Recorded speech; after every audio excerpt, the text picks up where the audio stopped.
world in Greece is changing very, very slowly, like in the rest of the world. And partly is that women are beginning to realize that education is one of the most powerful things. And you see young women who are now becoming architects and scientists and get into politics and go into business.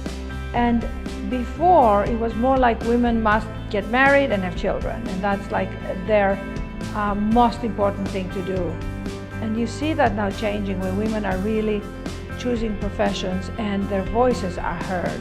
You know, women are beginning to wake up, and it's like a collective thing. You know, like here in Colombia at the moment, you see that in Mexico City, you see that in America, you see a lot of that. And women are beginning to rise, to realize that they have so many gifts and they must speak up. And the women's empowerment movement is really growing in an amazing way.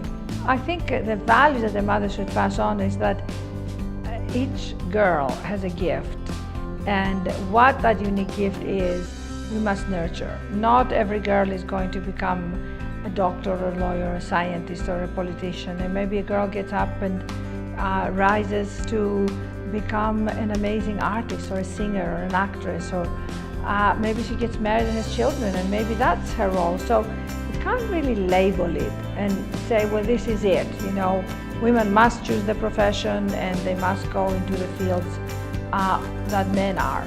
I think mothers must empower the girls to nurture themselves to be who they are, and each girl is completely different. And I think what Angelica is doing is amazing.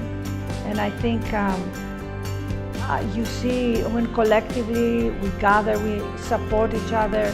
You hear from women how they came out of nothing, they overcame difficulties, they overcame challenges, and how now they are on the top, they are successful. So other women can say, she did it, I can do it.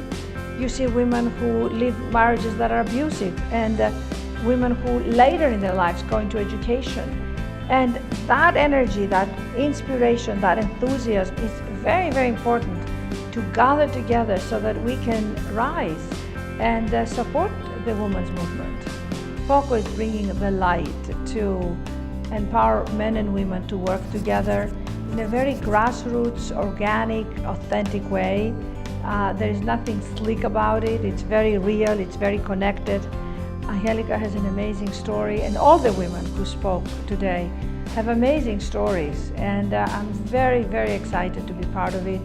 I so believe in it, and I'm so happy to loan my voice and my heart and my light and wisdom to really make a difference.